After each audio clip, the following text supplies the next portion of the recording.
going anyway. We can go. Let's get it. Because TJ's laptop is going to die because he doesn't know how to charge laptops. Oh, God damn it. Fucking charger. All right. 3, 2, 1. Welcome to the One Sec Podcast, episode 105. A wild ride of an episode I feel like we got coming up for you. Just no, I mean, literally no pun intended, but also all the puns intended in the world, because that's just the Bayessance is upon us. The Bayness. The Bayham. is here. Back. The Bayham of it all is upon us. We're doing ambulance this week, folks. As you know, they say in ambulance, let's go drive that ambulance. How we doing? Let's drive that ambulance. I literally, I couldn't help myself. I was sitting in the theater with my mom and my little brother. The ambulance came on the screen, and I was like, that's the ambulance. That right there, that one. But it's folks, the ambulance, an ambulance. But folks, don't let that dissuade you. There are more than one ambulance eye in this film. There are many ambulances.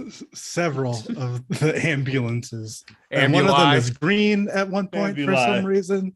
No one really understands. Makes no sense. But we'll get into it. How we doing? Are we doing all right? Other than that, how was the theater experience for this movie for y'all? Like, how many people were in there? Because my theater experience was strange. What was wrong with yours? It was me, my mom, my brother, and then 6 other people. So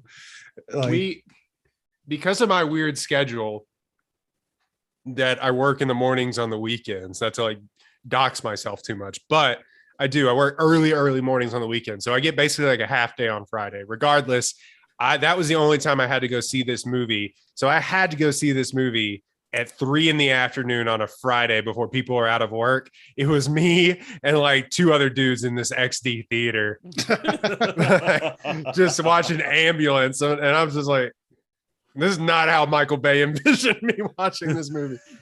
Yeah, I went Saturday night showing that started at 9 p.m. It was me, my mom, and my little brother, who never all go to the movies together. But that's what we decided to do last night.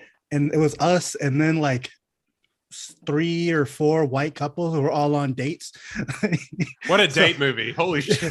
So it was just me, my mom, my little brother fucking cracking up in the back row of the theater. All these white people out in front of us are trying to have a nice time watching this movie. We're just sitting there the fuck is wrong with the black cop? What are you doing? I don't know if I went to, when I was first supposed to go see Ambulance, it was supposed to be, I think, Thursday.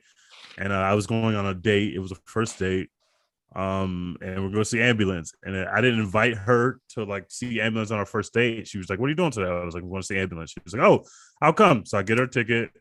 This is our first date. We're never met in person before, so we're supposed to go to Ambulance. I show up, she runs late, so then they don't let us sit for Ambulance because she's running a little bit late. And you know how they have that policy where 15 minutes after it starts, they won't sit you. Really? So they won't seat us. Yes, it's awful. It's pretentious. It's so LA. I hate it. Food joints or yes, it's Alamo Draft House. It's the fucking they need to get that shit together. I'm in there all the time. But anyway, so they got to deal with this guy. So the person is like, okay, well, I'm like, okay, what are other movies you have showing? We'll just go see something else. And so the dude's like, oh, there's this really great movie called Everything Everywhere All at Once. I'm like, oh, I saw that yesterday. This is phenomenal. Let's go see that. And it starts a little bit too late, and she's like, oh, I gotta wake up early for class tomorrow or some shit. She's like a med student and she has to wake up early for class. I'm like, all right, what's the next movie plan? And he's like, oh, it's this small Macedonian Turkish film called You Won't Be Alone. It's kind of a horror film. And I'm like, oh, that doesn't sound like the right vibes. It's like a first date. So I'm like, oh, we probably should go see that. And she's like, I don't mind going to see that. So we went to go see that. And that is literally the worst date movie of all time. It's also not a good movie. Don't listen to what the reviewer said, but I'll definitely don't take a date there. It is not a date movie at all. It's extremely gruesome. It's all in Turkish. Oh no. Every single word. It is not a first date vibe. And I haven't heard from that woman since we went on this first date. True story. That feels worse than when I took a girlfriend to see Girl with the Dragon Tattoo on accident. Yeah, that's way worse. That's a much better date. But yeah, what I did was way, way worse. the look in her eyes in the first 5 minutes of this film, I will never forget for the rest of my life. Oh my God. She was like, "What the fuck did I walk into?" But it was not my fault, so I don't take any responsibility for it. I saw Ambulance today in a packed movie theater. Everybody was laughing and joking. It was a great time. I wanted to see Bayham.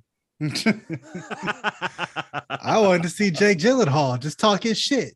Just being 2.5 hours. Good Lord, just being doing the most. Jake Gyllenhaal in this movie. Ambulance came out just a couple of days ago. Rated R, obviously. 2 hours and 16 minutes. Actually, not obviously, because Michael Bay kind of took a break from doing the rated R thing for a minute because he did like 18 Transformers movies in a row. Ambulance, rated R, 2 hours, 16 minutes long. It probably could have been 30 minutes shorter, but whatever. I disagree. It goes 6.5 on IMDb.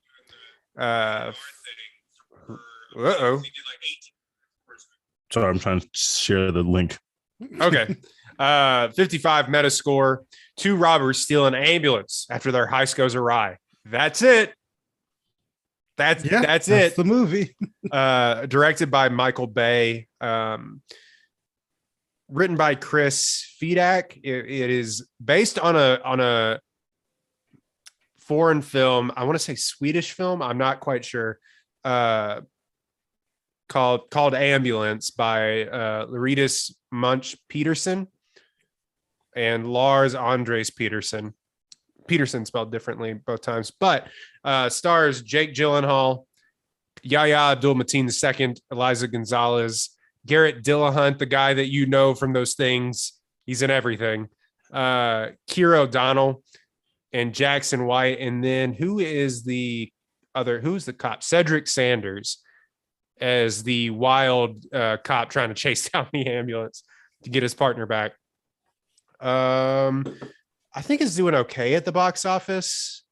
I don't think they spent a ton of money on this movie. It ain't doing Sonic 2 numbers, I can tell you that. Hey, man, nothing is. I think it has a worldwide gross of $30 million. I don't think they spent a ton of money to actually make this movie, maybe like $60 million. So it'll make entire budget went to drone shots and flipping drones upside down as they scale building. Yeah. They paid a drone racer millions of dollars for this movie. Has a 68% critic score on IMDb, 88% audience score.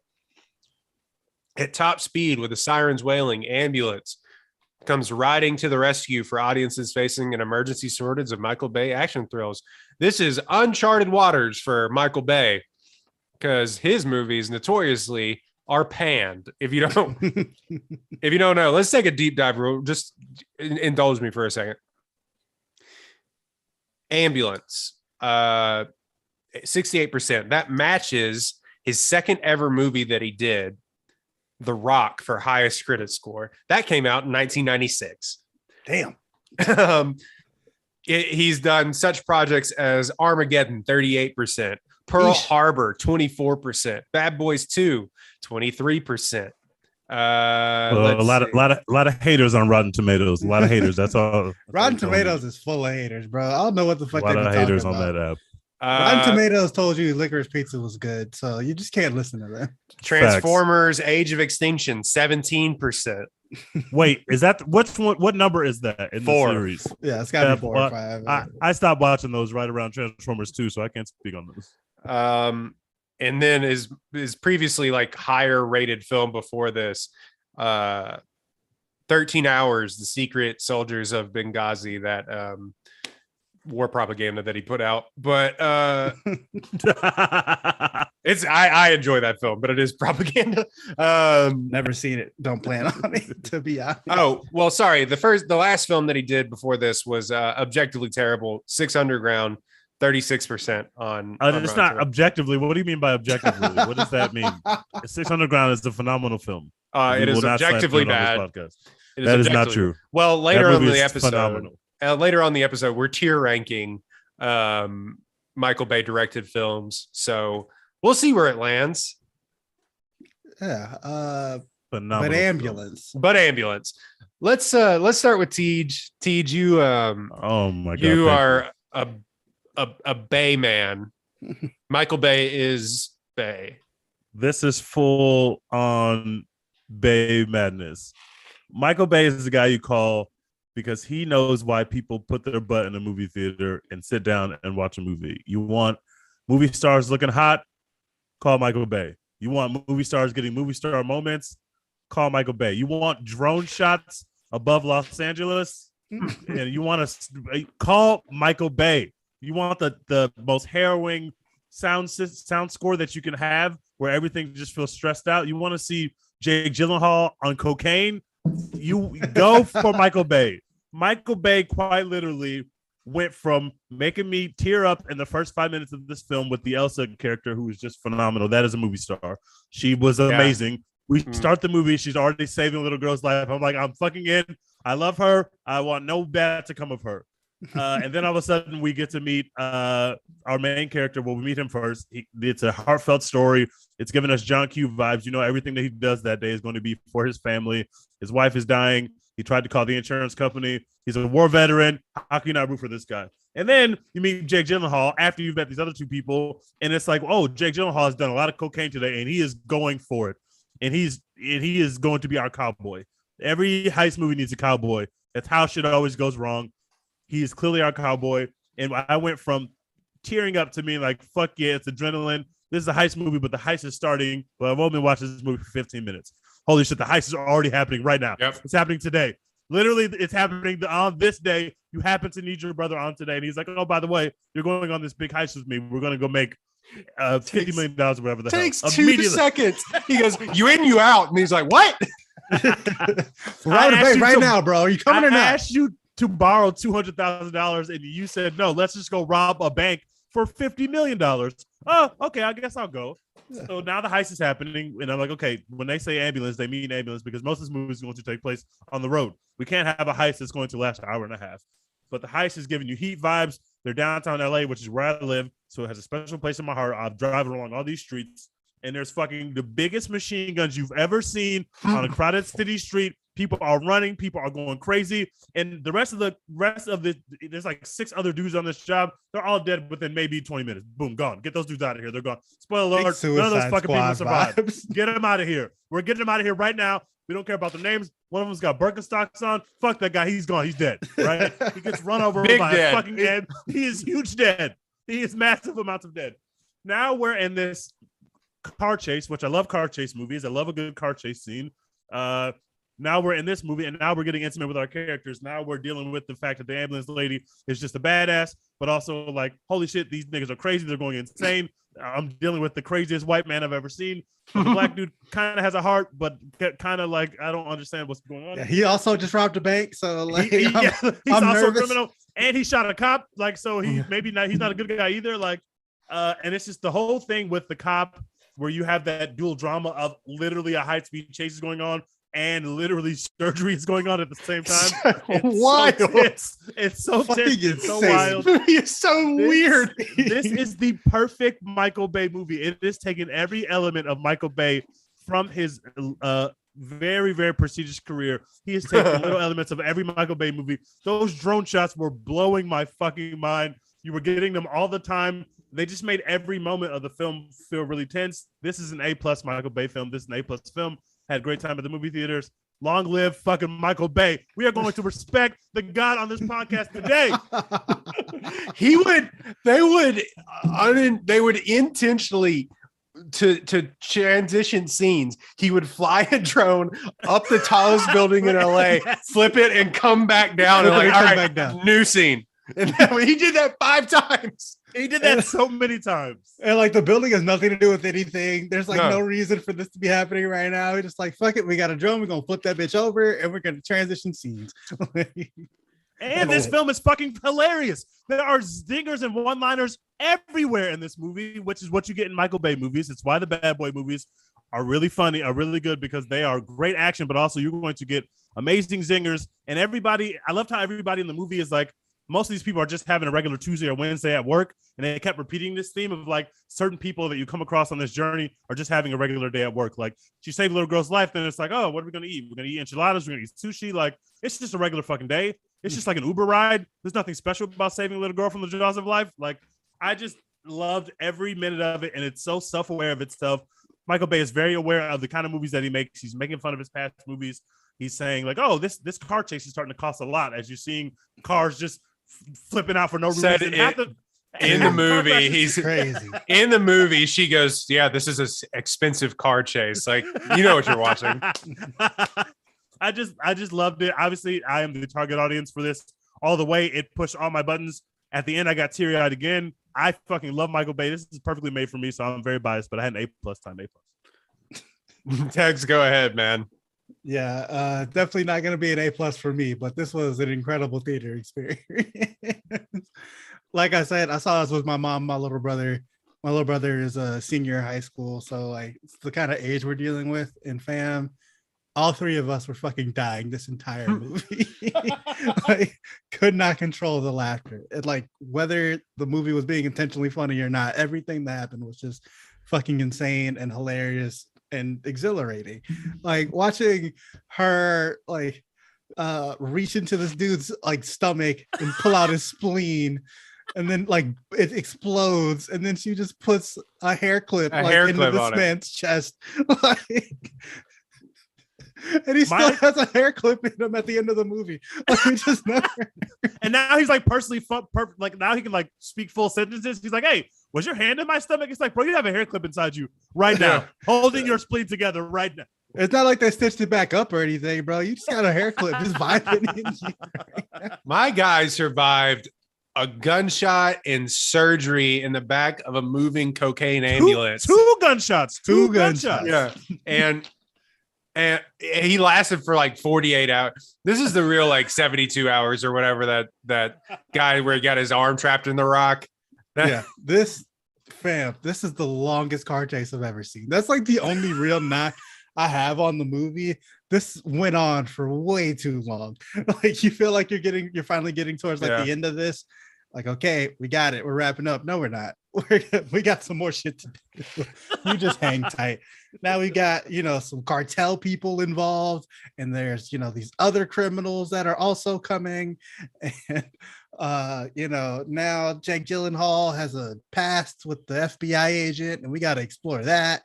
And, like all this other shit, it just kept going and going and going.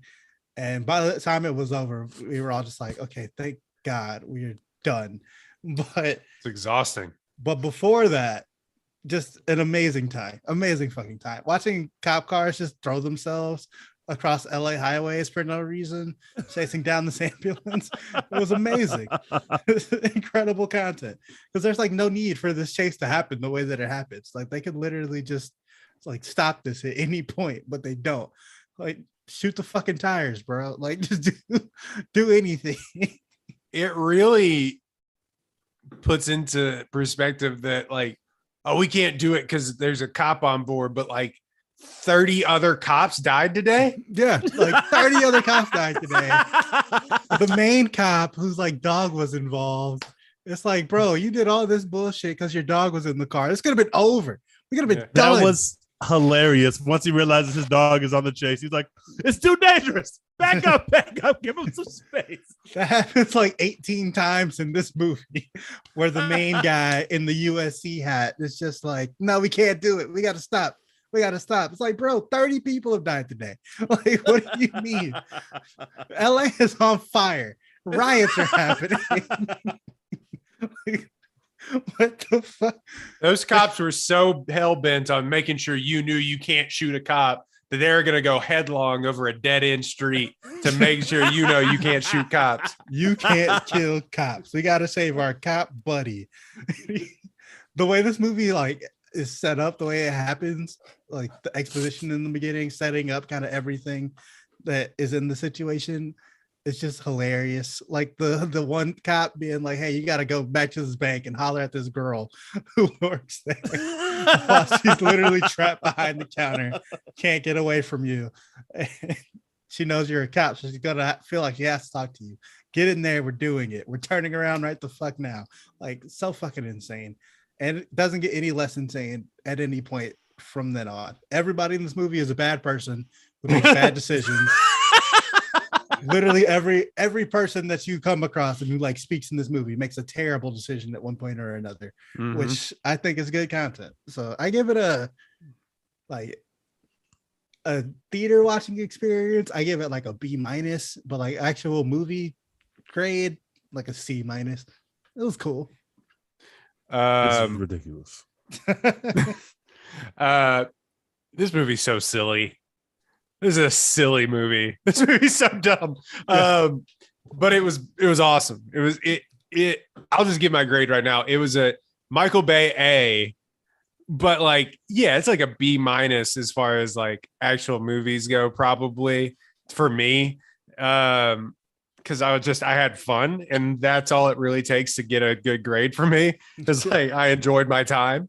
So if you can transcend that, that gets you into the higher territories. If I had a bad time, this is how my grading scale works. It goes down from B-. So yeah, it's a B-.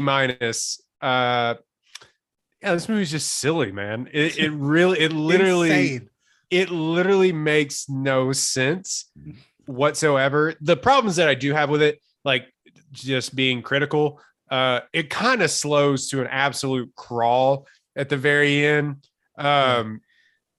Jake Gyllenhaal ends for like 45 minutes. The movie has 1,000 endings, including which, spoiler alert, for this dumb movie,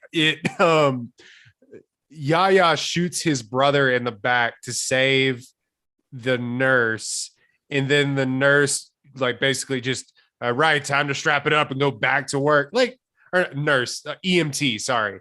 Shoots the EMT, or shoots Jake Gyllenhaal because he's about to shoot the EMT because he makes a wild life character choice and just decides he's going to commit murder. Yeah, we're just murdering now. That's what we're just murdering. I love how when Jake Gyllenhaal, when you first are at the bank and shit is finally going, you realize this score is going to end badly.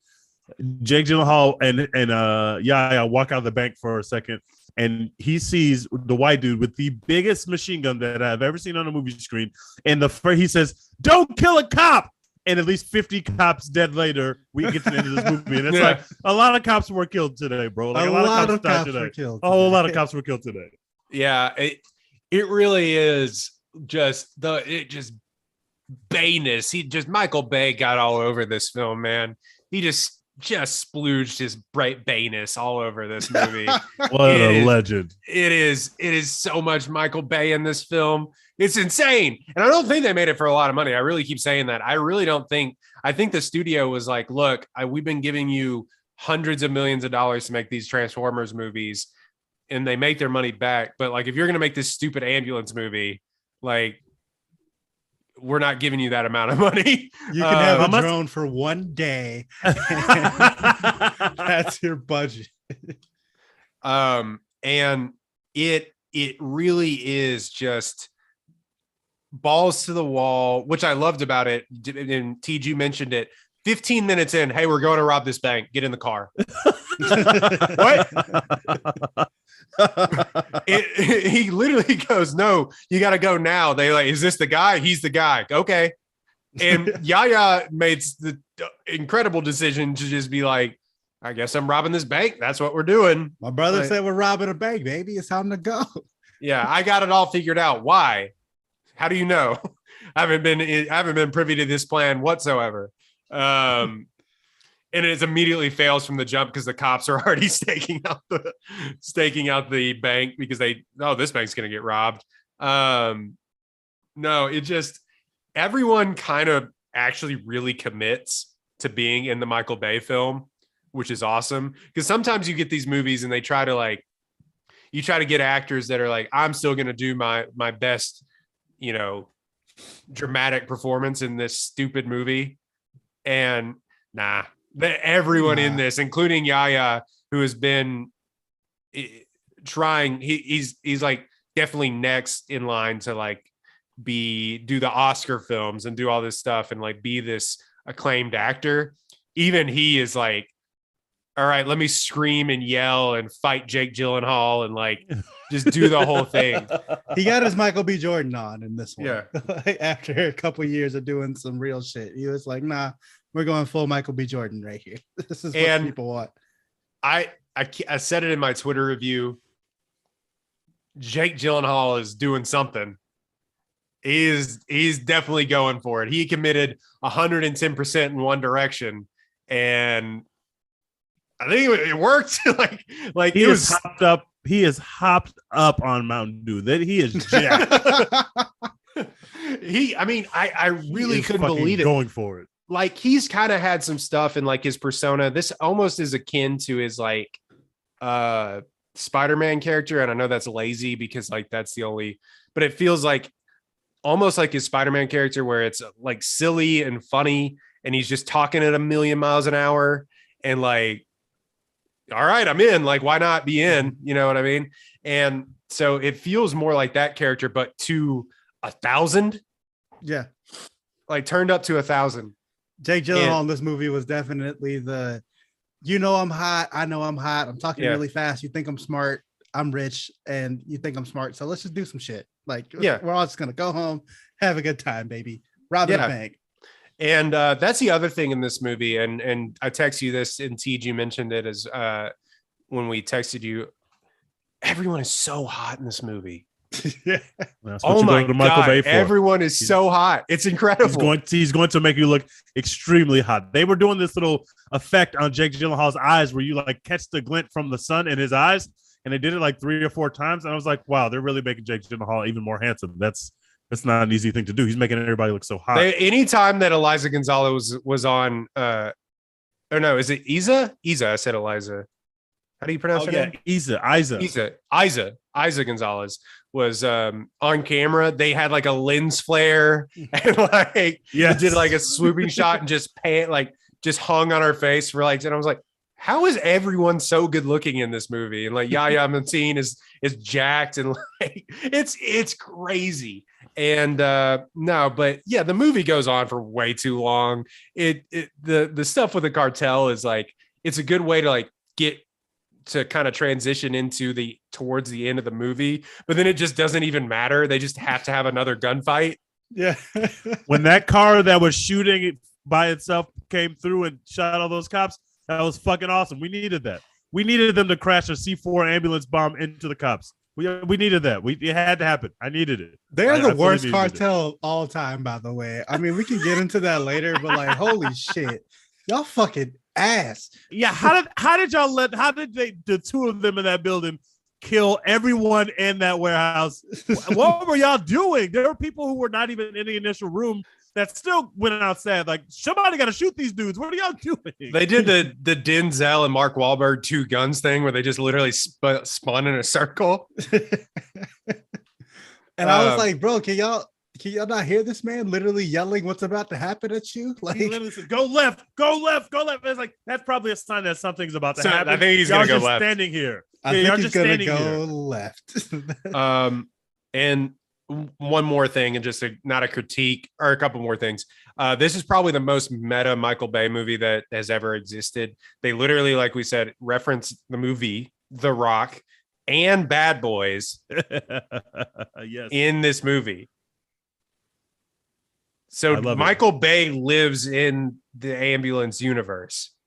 Yep. True. Yep. Michael Bay films exist in the ambulance universe. They are canon in the ambulance universe. Don't we all exist in the ambulance universe? I guess we do. Technically. I know I do. Also, this has, as Michael Bay does, it's a big commercial. There's so much product placement in this movie. A ton. Oh my God. Keurig, ADT, Heineken Zero, Birkenstock, Topo Chico. The Topo joke was phenomenal. Cheetos. Yeah. Oh yeah, Cheetos. Oh yeah. Anyway, also that ambulance company is real. Like that's an actual company. That means that's another bag that he got. Wow, Michael Bay didn't pay shit for this movie. No, not at all. So it's a wild theater experience. I would definitely, if you have the time, like why not go see it? It's gonna be an incredible. If like cable was still a thing, this would be on TNT all the time. Facts. Also, something we didn't talk about, the score for this actually bangs. It is phenomenal. The music was so dope. It was giving me big Batman vibes. I was like, this feels like Michael Bay saw the Batman and he was like, hold up, remix that shit for me. I need that. What was wild to me, and I was telling Tej before you got on, there's only like one licensed song in this movie. This feels like a movie where you would just have more licensed music. You know what I mean? I think there were two. There was the AirPod moment, but then I feel like there was one other time where there was a licensed song playing for just to set up. It's the one from the trailer. The song from the first trailer plays that really slow. I think like a soul or jazz record. It's like a soul record with it's a black woman singing. I don't know who sings it, but it's a black woman singing. I can tell by her voice. But that was in there, and then the sailing song that they played in the AirPods. But I think that was about it. AirPods was so funny. Like, it's completely unnecessary, but also hilarious. That feels like Michael Bay wrote that in. It felt like it literally only existed to be a Twitter clip for this movie. Like a couple years from now, people will be like, grab that like 2-minute, 20-second clip of Ambulance and tweet that out and be like, y'all slept on Ambulance. This movie was hilarious. Like, it felt like it was designed for that. Oh, also AirPods were referenced by name. Yeah. By name. That's true. Yeah. The coolest thing I will say this, the shot in the trailer, which I wish they hadn't shown in the trailer, but Jake Gyllenhaal hanging out of the ambulance in slow motion and shooting at a helicopter was fucking movie star shit. That was movie the craziest rolling down the LA River. The craziest thing I've ever seen. I'm not like I'm not being hyperbolic at all. It is wild to watch in the theater because he's like looking at the camera and hanging out with one arm and shooting at a helicopter that's following him in slow motion. I audibly gasped. I was like, oh my God. Like, at the whip. It was insane. I haven't seen anything like that in a long time. And I mean, like, yeah, we did have that mega car chase in Batman, but just the epic movie star moment of like in slow motion, hanging out one arm and shooting a machine gun at a helicopter. It's incredible. I can't get over it. Yeah, the Batman car chase scene, way more grounded in reality than anything that happened in Ambulance. Oh, yeah. There were cars crashing for literally no reason. None a car would at just all. go airborne. I'm like, why did that car go airborne? Why did they make that decision? I'm just confused. But holy shit, a big ass car looks amazing in the air spinning around. So let's just enjoy that shit. Fuck it. There was one scene where they were like driving, like chasing the ambulance through like a construction lot or something like that.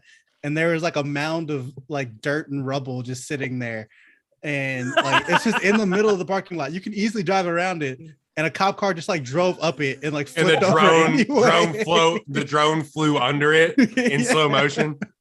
It's like, bro, you didn't have to do that. You just wanted to flip your car over. Like, what the fuck is wrong with you? Just can we get the elephant out of the room? A cop would be dead. The entire like, is he the strongest person to ever live? Does he have like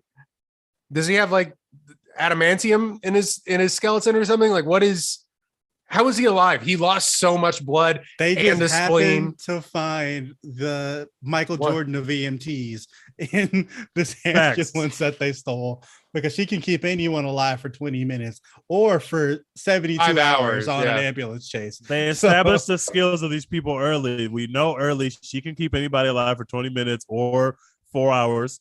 And we established that the Michael Jordan of driving happens to be Yaha's character. They don't establish that. It's just like, no, this guy's the Michael Jordan of driving. He can do anything. And yeah, you can drive anything. Multiple times throughout the film, the cops are just like, wow, this guy's a great driver. I'm like, I didn't think he was all that talented, but obviously he's evading y'all, so maybe he is the greatest driver of all time. I never thought about it like that.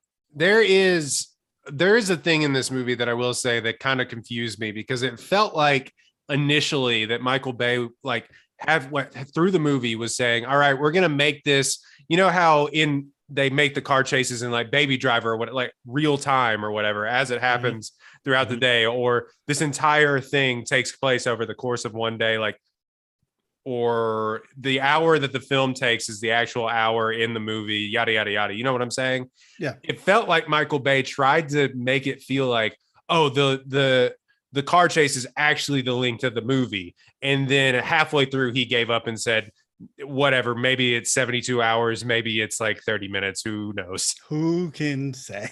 Yeah.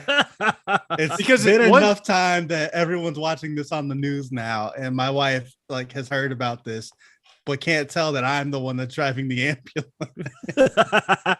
Which means like my name or face hasn't been on TV yet. So she just thinks I'm having a normal day, but really I'm the one driving the ambulance while we're on FaceTime looking at our son. Like, yeah. That didn't make yeah. The next question is, are you in a fucking ambulance? What was the I just can't believe that he's driving an ambulance through in a police chase that's lasted all fucking day. And he's just like looking down on his phone with FaceTime. It's like, bro, pay attention. We got shit to do right now. There are snipers, damn it. Why is the little tablet thing that they're using when she's doing surgery and talking to the doctors? Why is it has the stats on it? Like, yeah.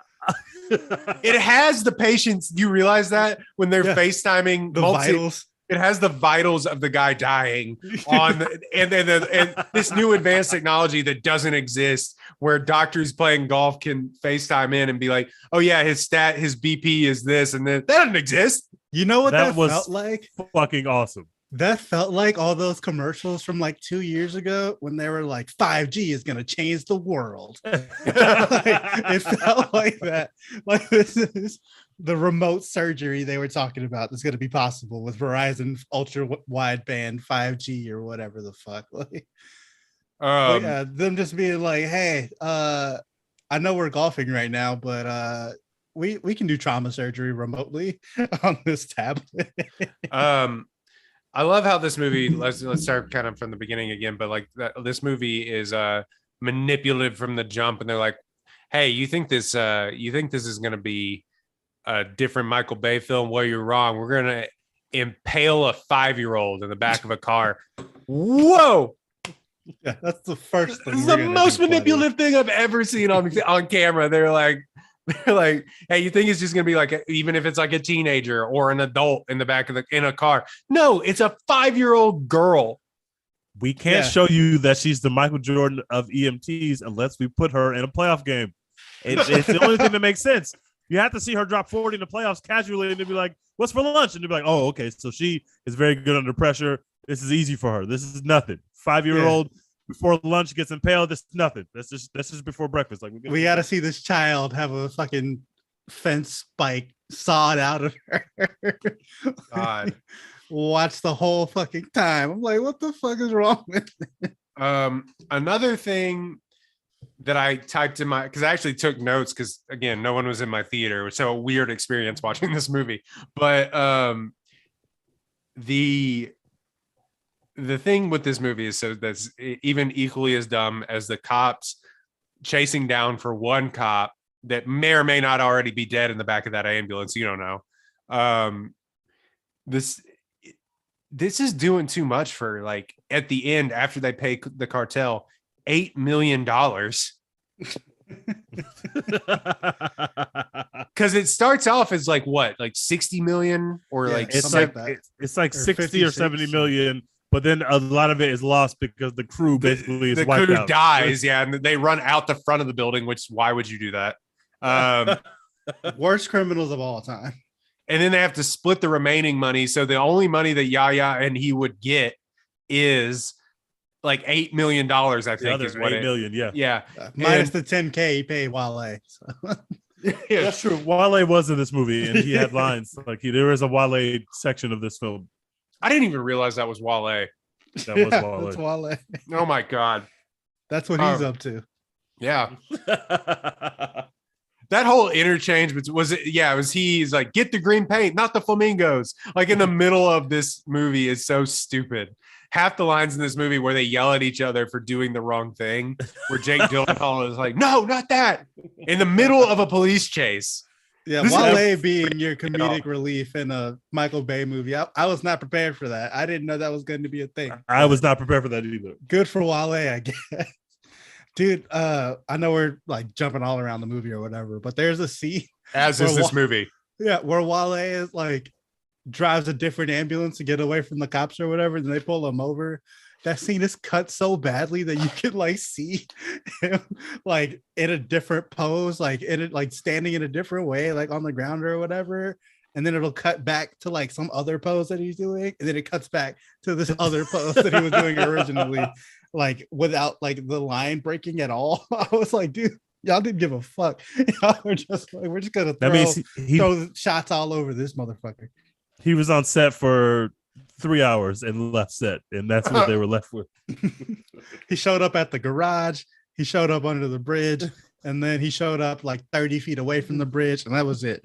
That was it. And yeah, 3 hours of work to do. Like, you're not union, fam. We're not like giving you a bunch of extra shit. Get out of here. Okay, and then the whole subplot with the FBI agent was weird. Yeah, why was like, why do we need that? What did that add to the movie to have that plot? I didn't get that. I know him. We were classmates. It's like they brought him in to like, because the negotiations don't even matter because they were going to shoot and kill him in the end regardless. So it doesn't matter. But the thing with it just felt like they brought him in to quip with Garrett Dillahunt, the USC guy, and then just have Garrett Dillahunt die. So we have another person in charge at the very dude in charge. Did he die or did he just get shot? Because he got shot in the chest. Dude, couldn't tell. He looked super dead to me. He looked very, he looked very, very, very dead. I said, you said she was the Michael Bay of paramedic, or not the Michael Bay of paramedics. She might be the Michael Bay of paramedics. I said, man, there's one point in this, and I guess like I'm not a paramedic. I don't know how to do it. Don't get mad at me, paramedics. But it looks like she doesn't know what she's doing half the time. like instead of she's giving CPR and trying to and she just nails this dude's chest. It was fucking awesome. Like, wake up! She's just like slapping people. She's doing CPR on. She does it multiple times. Like she did it to Yaya too. It's just like, wake up. I was like, what the fuck? I don't think that's how that works. Yeah, you just shot him. Like, I don't think you're gonna slap him back away. That's good medicine. That's called medicine. This is a healthcare worker. Also, yeah, we referenced it before. The dog in the car. The weirdest scene, maybe the weirdest scene in this movie. So stupid. I was like, why do we keep doing this? It was really cool when they started because they go into the parking lot they drive all over LA in this movie. But they are on the 105 for a part with we are episode 105. Part of this movie is filmed on the 105. Shout out Synergy. They drive into the parking garage of the LA Convention Center, and it's lit cool. It's all blue and stuff. And they're driving through, and like a cop gets his head taken off by a truck, and a truck loading, and then he hangs the paramedic Jake Gyllenhaal outside of while they're driving through this thing, and says, "I'm gonna fucking kill her if y'all get any closer." And the cop is like dead set on dying. Until he's like, "I'm gonna find my partner, goddammit." And until the other USC guy realizes that the dog is in the back of the car. Yeah. And stops the chase. He says, no, I didn't realize this. Bring me my dog back. We can't do this shit. Nitro's in danger now. We're not doing this right now. We're not doing this. There's like 8 times where he stops the chase throughout this movie where he's like, no, fall back. Like 8 different fucking times. It's like, bro, like let this one cop die so we can be done with this shit, bro. There have been like 45 casualties in LA today because of this bullshit. Like, why are you so dead set on this one cop? And he just started like 3 weeks ago in this movie's timeline. Like, you don't even know this dude. Let him die. Let's get this over with. You don't even know this dude. Yeah. My favorite, he's my partner. Nah. You just met him. you ain't gonna die for this guy. But the thing with Michael Bay that I find hilarious to me is that he can't film normal conversations like where you do an over the shoulder shot and then you switch back to the over the shoulder shot.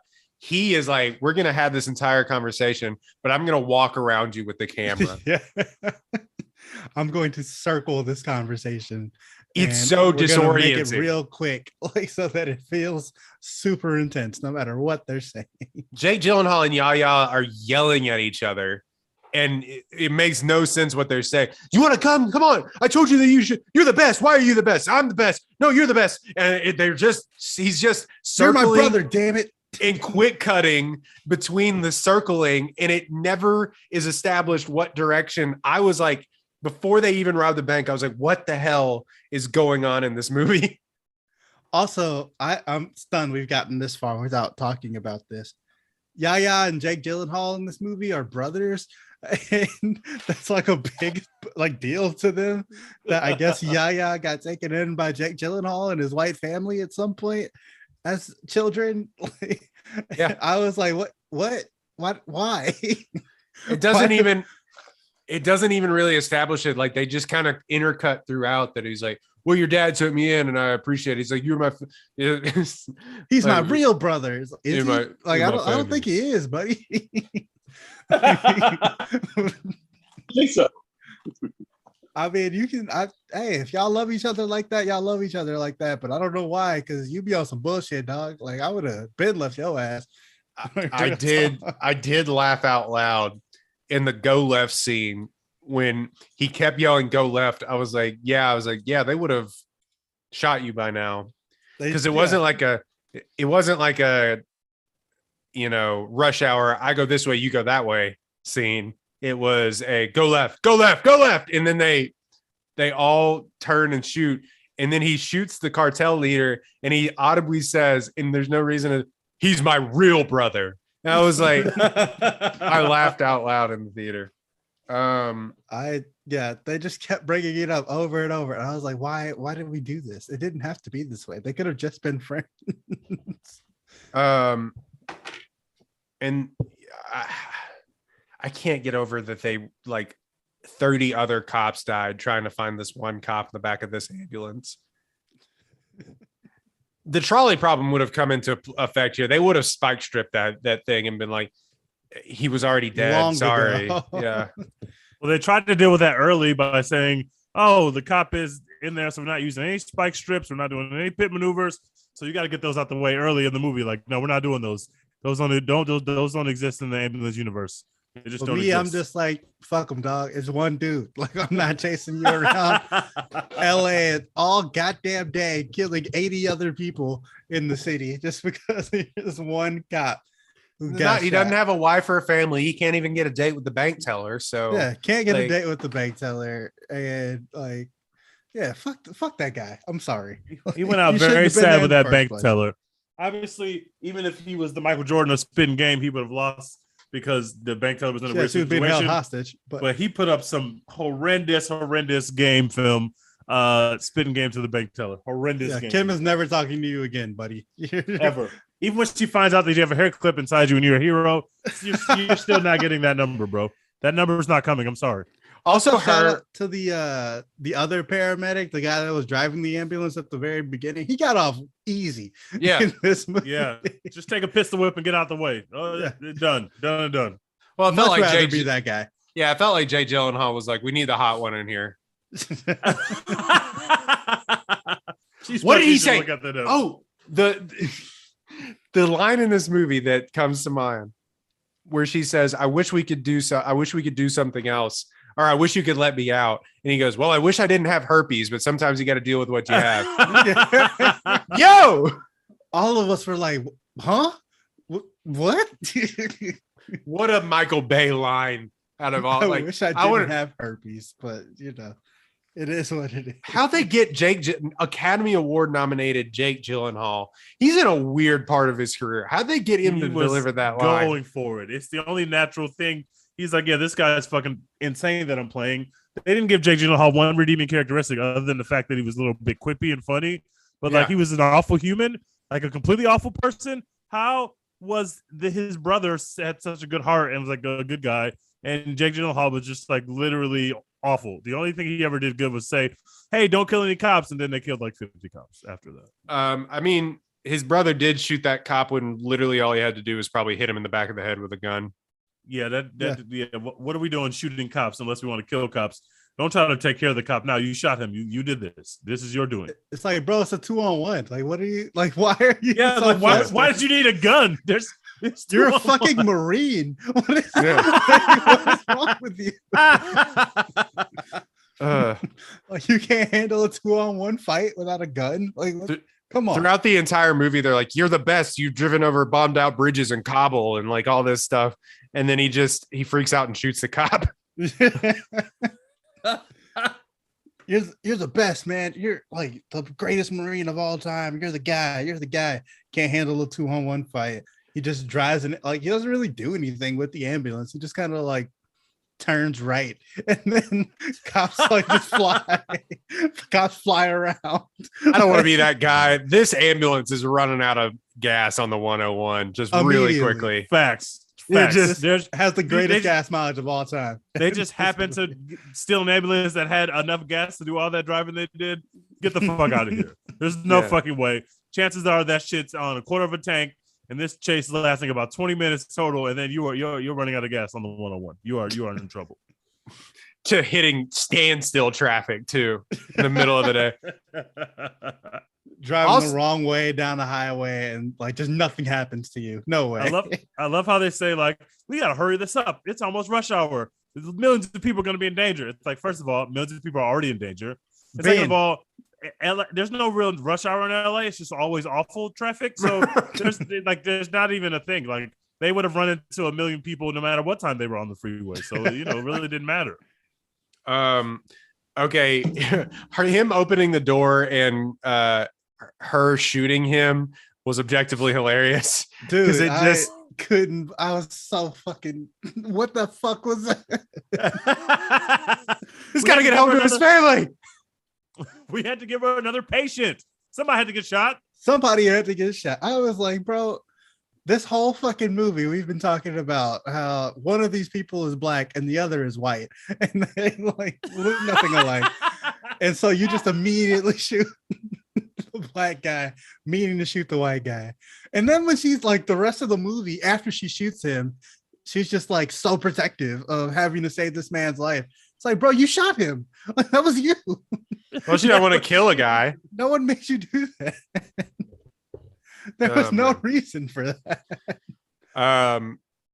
Yeah, and then the end, the cliche ending of oh, I had to kill my brother to like save the day. He does that, do the right thing at the very end. In a movie filled with cliches that actually kind of work, the ending is horrendously cliched. The ending is awful, man. I'm gonna kill this woman. Happens with the ending, it sucks. And then she gets the money to give to the woman for surgery. They don't notice her putting a wad of cash in this baby's carriage. Just hand her the bag that you have it in already. You don't have to take it out of that bag to put it in the baby stroller. There are 9,000 cops around you that would be watching you every move, and all of a sudden you could stash stolen money in a child's stroller. That doesn't make any sense. Also, Miss Gonzalez. Did nobody see her like reach down and like fool around with this baby's carriage? Like, nobody was like, what are you doing? Also, Miss Gonzalez, that's not all the money that Yaya put in that. You taking a little on the side? She deserved a little bit for pain and suffering. Okay, I'm taking a little bit on the side. That's fair. That woman was just living her life. They didn't have to bother her on that day. My mom pointed this out after we got out of the theater. She was like, they're definitely making her come back to work tomorrow. Like, her shift starts at 7 a.m., buddy. Better go home and sleep now. I don't know what you've been on, but 7 a.m. sharp. Ain't nobody covering your shit. Come on. There's a nurse and paramedic shortage out here. Same ambulance too, the one painted green. You got to use that one. Yeah, that one. You lost a perfectly good ambulance, so you riding that shit. Man, the trope of, it was kind of weird where they were gonna let Yaya die. The cop, like the ACAB moment of oh, we'll get to him in a second sort of thing. That shit wasn't weird at all, bro. Hell yeah, I'm gonna let you die. You see what you just did? but only, I say that only to be, they do the, all right, let's get him inside. You got to get him up. He may be a hero. And like, they just like let him limp in or whatever. They don't even get him a stretcher. They just like try to make him walk carry in. him like fucking football player. They're like, come on, we gotta get you to the sideline. But the thing I wanted to talk about the most, which is the most laugh out loud funny thing that I think, unintentionally funny thing in this movie. Isa, right? Sorry, Isa Gonzalez. What's her character name? Cam. Cam does all this. She gives Yaya's wife the money, does the good thing, she gets everyone to the hospital, everyone's alive.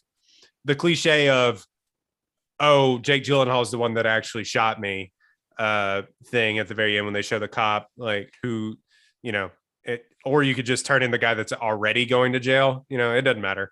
But no, you're gonna give him more years. He's got to go do those years. Jake Gyllenhaal can't do no more years, bro. Put everything on him.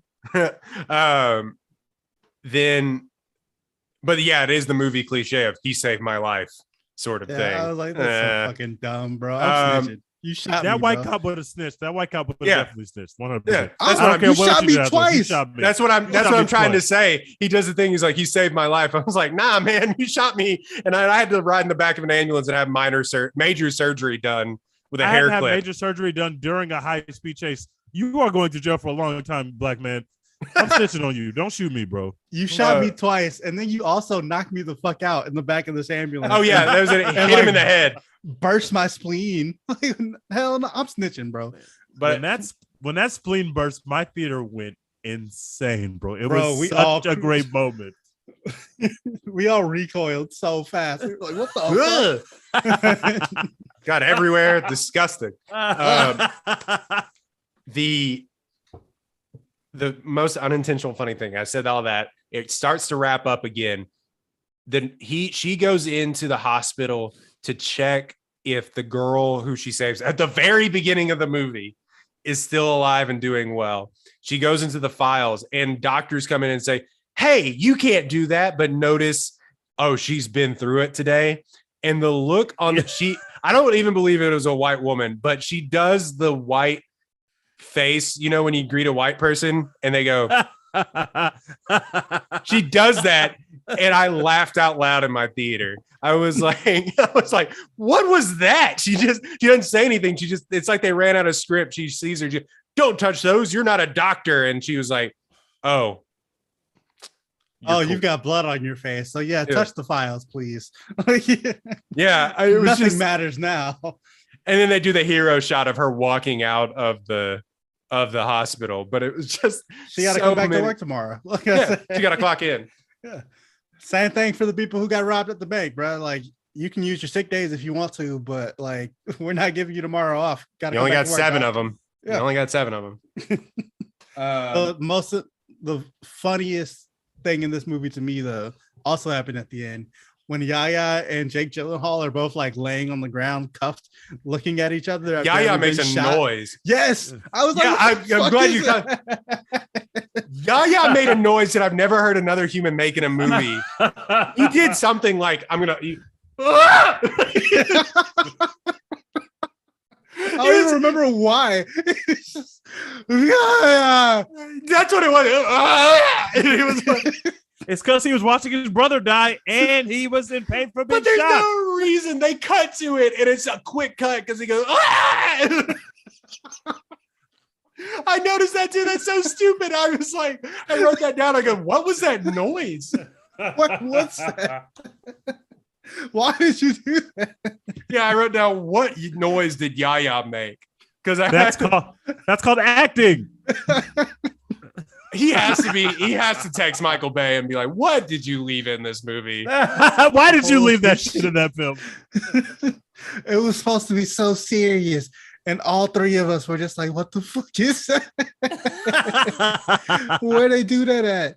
He doesn't yell him. No, he doesn't say my brother or whatever his name is. Danny. Danny. Yeah, he doesn't say Daddy or anything. He goes, ah!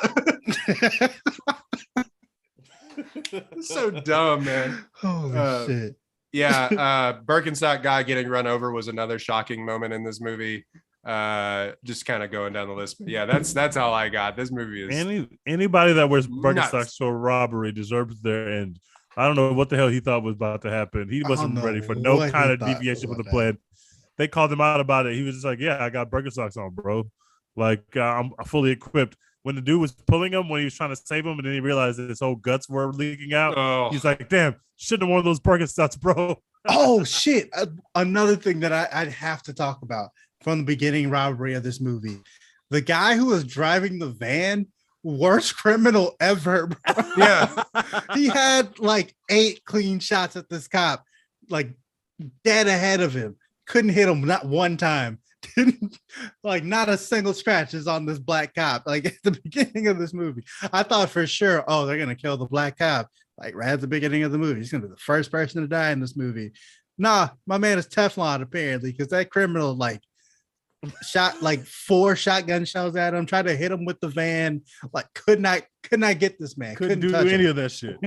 They're firing automatic weapons at just this cop because the other cops, they don't know are there, come in. So they're just all shooting at this one cop. No one hits him, not once. Not one fucking time. And also, I knew he wasn't going to die because I was like, they're not going to kill the black cop because the white cop has already been, the white cop is in this movie. If anything, they're going to kill the white cop, but they're not going to kill the black man. And so I knew he was going to be Teflon, but I thought he was at least going to get hit. He didn't even get hit. He didn't even get touched. Boy, Reggie Bush out there. But yeah, like also at the beginning robbery of this movie, there's this one of the guys gets shot. He just like throws himself into a truck carrying glass. Like there was no reason for that to happen. He like gets shot, he drops his gun, and then he like throws himself into glass that like shatters behind him. I was fucking dying, bro. Also after the cartel scene when they tried to shoot the car with a grenade launcher in the middle of this downtown suburb. The guy flies into the windshield and Jake Gyllenhaal's punching him in the face and he's driving and there's a shot of legs just coming out of the front windshield of this car. And he's just like, get the fuck out of my, you tried to kill me. It's so crazy. This dude walked out there with a pistol just shooting at this ambulance, like after all this other shit that just happened, and then he got exploded into the windshield of this ambulance. It's what you deserve, bro. Crazy. Anything else from this wild movie? A+ from Tej, C+ from Dex, and a B- from me. All I need to know is how many tiers there are for the Michael Bay Renaissance, so that I know how many movies I could slide in each tier. So I wasn't able to like make one, but it is S through F. I found one on Tier Maker, but it doesn't have ambulance on it, so we can just adjust an ad. Yeah, adjust an ad. It's the only one that it doesn't have on it. Because I'm not gonna make my own tier list for Michael Bay movies. I'm sorry. I'm glad I found one. All right, so you want to do that? Yeah, let's do it. All right, let's do this tier list right after this ad break from Apollo Houston. All right, share screen. Right. I got 4%. Oh shit! All right, we're back. We're doing tier lists. Michael Bay directed films. Let's see here. First off, we're gonna start with his first movie, The Rock. I have seen bits and pieces of The Rock throughout my entire life. Tej, this is his highest rated movie along with Ambulance. Where do you put The Rock? This is easily in the top tier. The Rock is a phenomenal film. It's extremely fun. It is perfect. It's got Sean Connery. It's got Nicolas Cage. Wait, what? I don't understand the letters. What does S mean versus A? I don't know what that means. S is the top. Okay, let's go S. I think it should be in the S tier, but I'll defer to Dex if he has an opinion on where The Rock should go. I haven't seen The Rock, so it goes in the S tier. Makes sense. The Rock is incredible. There will be a The Rock episode of this podcast at some point because it's just a phenomenal film. The Rock. Wait, we skipped Bad Boys. No, the Bad Boys comes next. Oh, got it. No, The Rock. The Rock was in 1996. Bad Boys in 1995. Oh, yeah. Bad Boys is first. Sorry. Okay. So The Rock is S tier. We go Bad Boys 1. Are we doing Bad Boys at S tier? Yeah. Definitely S tier. Okay. Absolute banger. His first film. It created the whole Bay identity. Of course, it goes S tier. I love this story. I know you don't have much battery power left. You might have to call it on your phone, but yeah, I was thinking I'll do that. My favorite story that Will Smith has told is that he wanted him in a shootout on the highway to have his shirt off. And he just went back and he went 12 rounds with Michael Bay about having his shirt off. And eventually they came to an agreement that his shirt would be unbuttoned and open, and flapping in the wind. And it's flapping in the wind, and he's shooting two guns, and they rap. And Michael Bay comes up to Will Smith and said, "I just made you a fucking movie star." And he's fucking right. Yeah. And that was Michael Bay's first ever movie. Incredible content. Let's see. His next, Armageddon. Yeah, his next film, Armageddon. I love Armageddon. It is not a good movie. No. Let's see. Where's Armageddon? Tej, what do you think about Armageddon? Armageddon has to be in the S tier. It's probably the greatest Michael Bay movie, or at least the most. Does it have to be in the S tier though? I don't think it does. I would put it a tier below in terms of quality, but if you say Michael Bay, it's the movie that most people in the world are going to think about first. They're going to think about Armageddon before they think about Bad Boys of the Rock. I think it's his most. Yeah, I'll go A tier. I think before the Transformers movies, it's his most. Not based on IP. It's his most like original concept that's made the most money. And I'm sure it's been seen by most people, if you're just counting sheer number of people who have seen it, although a lot of people just at least see those Transformers movies. But Armageddon is what, especially white people, black people are going to say Bad Boys, but white people are going to say Armageddon before they say Bad Boys for sure. But yeah, I agree. It's an A tier in terms of quality. It's not as good as Bad Boys or The Rock, but it is still pretty damn good. And also, we love Bruce Willis on this podcast. Yeah, I would say that it is probably like a tier in quality below those, but I have seen this movie. It is on AMC every weekend.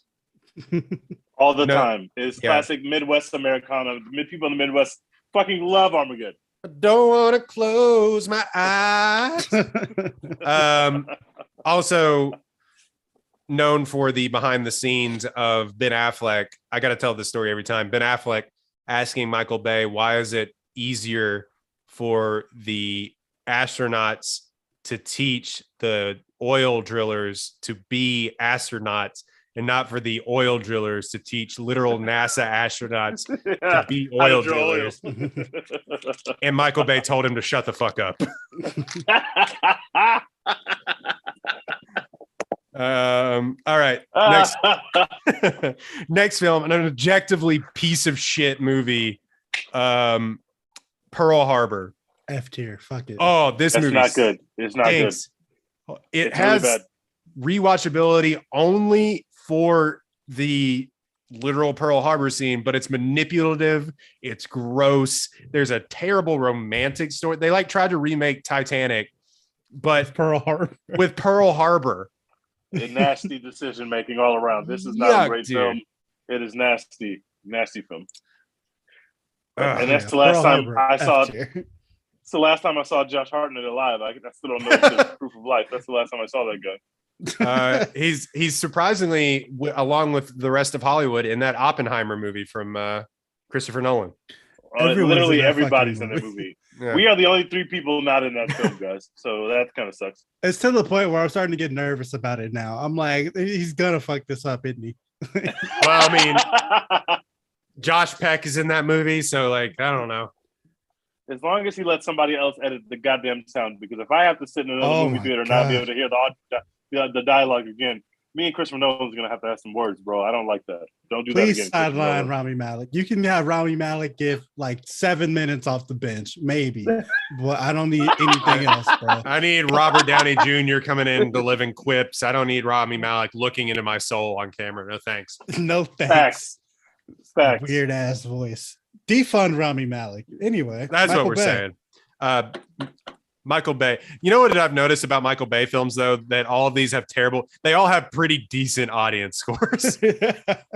Because he knows how to give you a fun time at the movies. You spend your $14 with Michael Bay, you gotta get your money's worth every time. Bad Boys 2. A tier. Okay. Off the soundtrack alone, honestly. It's at least 45 minutes too long, but it is phenomenal. But that movie also ends about 4 times.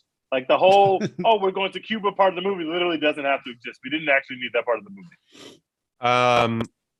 Let's see. His next film, The Island, a movie which no one saw. Including me. I've never even heard of it. It's not that great. Wait, what are the tiers? My screen is too small now. It's S, A, B, C, and F. I would put this in the F tier. Oh, really? Okay. What was that movie? Where would you put it? I haven't seen all of it. I have just seen I know it was like a weird production history and tanked at the box office. A clone. It was ass. Checks 1183. Oh, it's about a dystopian future sort of. Yeah. Okay. Yeah, I want Michael Bay making contingent films of films about that happening in the here and now. That's his strength. Whenever he tries to, I don't want him to make movies about the past or the future. I want you to make movies about right now. There needs to be Topo Chico jokes in the movie because Topo Chico is popular right now. That's what we need. Okay. Next one is just, first of all, a wild swing for them to just give the mega hit franchise Transformers to Michael Bay. What a wild swing by Hollywood to do that. But the first one of these is objectively really good. Thanks. I'm going to put it in B, maybe A, because it's good. It's really good. I would put it in the A tier, to be completely honest. A tier works for the first one. That's fine with me. Watching fucking Optimus Prime and Bumblebee and all that shit transform in slow motion, that shot that Michael Bay fucking loves for the first time, it was incredible. He did it way too much the rest of those movies. But that first time you saw it, you were like, holy shit, this is cinema. Those effects, the first one of those movies came out in 2007. Those effects still hold up really, really well. It's actually really incredible. It did give people a bunch of headaches in the theater. Not me. He made a skinny white woman look like the sexiest woman that's ever lived on the planet. And also, Shia LaBeouf is amazing. This film is very enjoyable. Some weird stuff he had to write about those movies in his autobiography, basically. Yes. Wait, who? Michael Bay or Shia LaBeouf? Shia LaBeouf in Shia LaBeouf. What was that? What was that movie that he did? Honey Boy. Peanut Butter Falcon. Honey Boy. Yeah. There you go. Then this is all that he did for forever. Transformers: Revenge of the Fallen, an objectively worse movie, but I would put it in the C tier. This is the last one that I saw because I feel like the rest of them need to fill out the C tier. Yeah. Okay. I'm fine with that. This is the last one that I saw. After I saw this one, I said, I don't need to watch any more of those Transformers movies. I did not watch the other two. I haven't seen the fifth one, but yeah, I thought at some point he stopped directing these and passed them on to other and just produced them. No, he has directed every single one of these movies except for Bumblebee, which then all of a sudden got good reviews. Bumblebee is objectively good. That shit bangs. Shout out to Haley Steinfeld. Next, she's got next. Transformers 3, Dark of the Moon. Wait, which one is it? Doesn't matter. One of them. Revenge of the Fallen is the second one. Dark of the Moon, I saw in theaters, and I actively hated this movie. I was like, it's probably C tier considering I think the other two are F tier. Way worse. I put it C tier. Yeah. But was this the one or was it the second one where they had the robots' balls clanging together? Do y'all remember that? Excuse me? I remember what you're talking about, but I don't remember which movie it is. John Turturro is in these movies, and he said, "I'm below the robot's nutsack," or something like that. I swear to God. I know exactly what you're talking about, but I don't remember which movie it is because there's so fucking many. I think it may be the second one, but like it's at one point they replace I think in the third one they replaced Megan Fox because she allegedly like hated making those movies and making films with Michael Bay because he may be kind of weird. He's an objectifier, and he's yeah. So creepy, but it's I don't want to go into that, but she did leave for that. Let's see here. Age of Extinction, F tier. Dark of the Moon. Oh no, next we go Pain and Gain. Did y'all see this? I saw like this. Half of it. This is the one with The Rock and Mark Wahlberg, right? Yeah. Mm-hmm. I would put this in the B tier. Really? We got S, A, then B. Yeah. Okay. It's not bad. It's just not good. I assume it can't possibly be as bad as Transformers 3. So it's still got The Rock in it. The Rock is a movie star, so he gets the Michael Bay treatment. But it's another one of those movies that is not based in current times. It's based in the past, and that's not what Michael Bay does well. He doesn't do that kind of look back, throwback. I think that movie's set in the 80s, and it's not his best work, but it's not awful. They tried their hardest. He tried his hardest to make like a dramatic, like a dramedy, and it just like didn't work. It even has like a 40. Work. They also marketed it weird too. That is a 47% from audience, so I don't think audiences even like that one. The next one is Transformers: Age of Extinction, the one with the first one with Mark Wahlberg. You saw this. They brought Mark Wahlberg into those movies. F. I mean, I can believe they brought him into those movies, but it was still bad. So F. So that means that the fifth one is F. I haven't even seen the fifth one. I'm just going to assume it's we're going to put an F because we're going to assume that shit is ass. Isn't that the one where they have like Harriet Tubman or some shit? Excuse me? I'm pretty sure there's a Transformers where Optimus Prime was like part of the Underground Railroad or some shit. What? I might be lying. No way. That is an onion bit. That is an onion bit. I have to go see this movie though. Wait, no, hold on. There's no way. I'm gonna Google this. There's no BusinessInsider.com. The most ridiculous part of the new Transformers movie is that Harriet Tubman was friends with the robots. No. Wait, Michael Bay, what are you doing? I was laughing so hard. I wrote Optimus Prime and I meant to write Harriet Tubman, but I wrote Harriet Prime. Not only do Transformers work with Albert Einstein and Frederick Douglass, it is said that Harriet Tubman also knew Transformers. It's not clear how Transformers helped Tubman. Her mention in the movie is extremely brief. Yeah, they could have given her a lot of help. Like y'all are literal fucking. Y'all are 800 years of technology, 800 years of advanced technology ahead. Y'all got the internet and shit on board. Like you can really help her out. Well, no, this is a Reddit post said the prompt was, did the Transformers do enough to aid Harriet Tubman? Optimus Prime doesn't care about black people. Phil makes such a bizarre decision saying the Transformers fought with Harriet Tubman. And I don't know if they deleted it, but oh my God. Did they do insanity. enough? Yeah, so F tier immediately for Optimus Prime, the Harriet Tubman collab. I can't abide that. That is insanity. That's crazy. I can't. You can transform into anything, and you have guns and stuff, and you didn't free the slaves. You just helped them. Bro, you had literal Wi-Fi on board. You didn't let them use Google or nothing. This is crazy. Yeah, that's so. Why do that? 400 years of slavery, and the Transformers were there just moving people from one place to another. Transporting slave owners, just helping them out. This is nasty, Optimus. That is very nasty.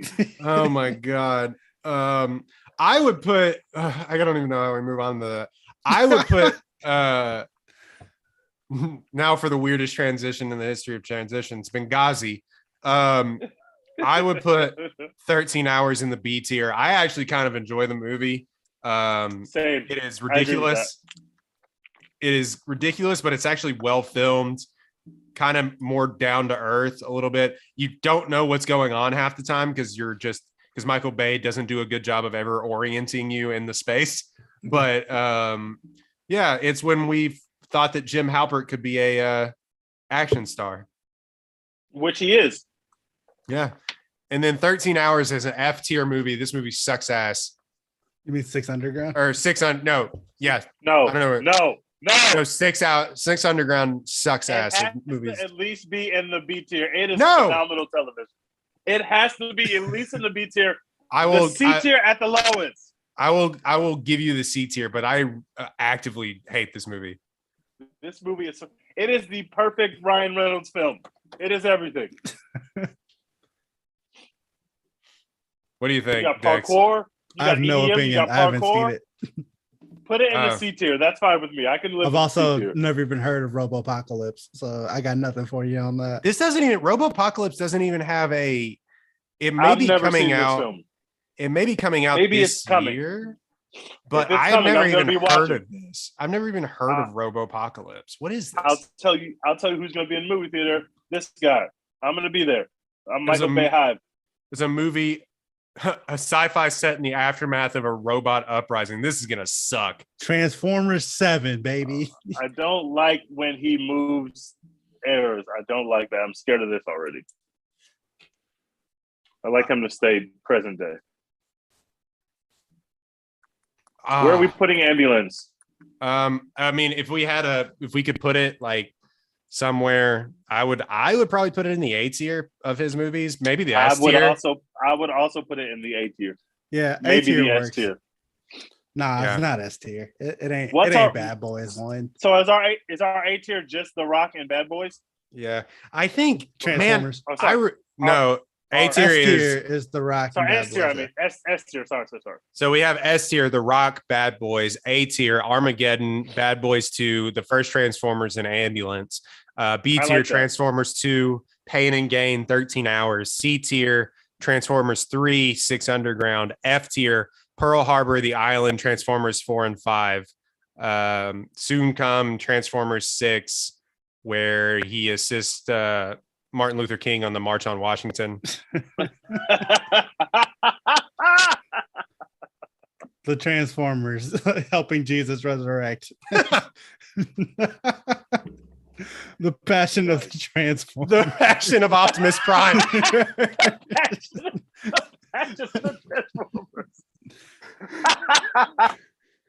The Passion of Starscream. Oh my God. Transformers 7, The Age of Resurrection. The Age of Resurrection. Oh my God. That's ridiculous. The Underground Railroad. I cannot believe that's a real thing. I gotta go watch this movie. Harriet Tubman in the Transformers. That is insane. That is definitely got to be the weirdest thing. If you go to Harriet Tubman's Wikipedia page, the weirdest thing that you'll ever read there is, oh, by the way, she knew Optimus Prime, apparently. Legacy in media. Oh, please tell me that it's listed there, Dex. I hope so. I hope it is. I'm looking this shit up right now. An active part of the Transformers universe, Tubman and Prime were best friends. Had a secret handshake and everything. Transformers does not appear on. Oh, thank God! Thank God. I'm gonna have to go update Harry Tubman's Wikipedia page. It's time.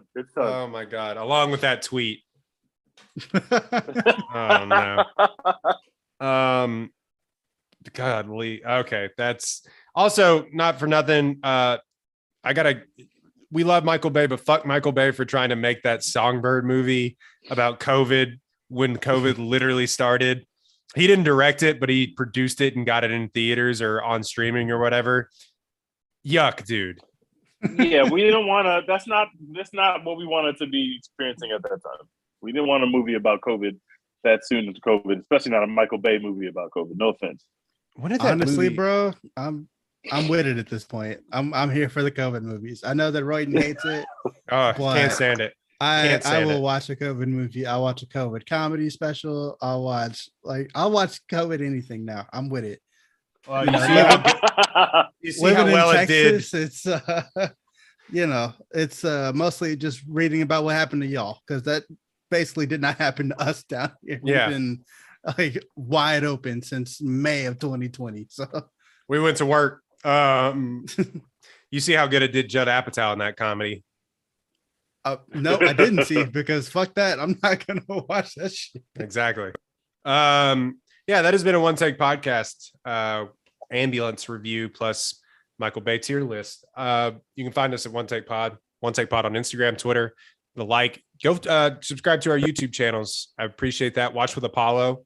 Go subscribe to their YouTube channel as well, or our YouTube channel, as well as their socials. Watch with Apollo. But yeah, at One Take Pod. Appreciate it. Hit that subscribe button on YouTube. That we would really appreciate it. Leave a review on this as well. Go leave us a review on all of the streaming platforms as well. Help us beat the hashtag allegations. Beat the allegations. Hopefully Optimus Prime can come and help me beat the allegations.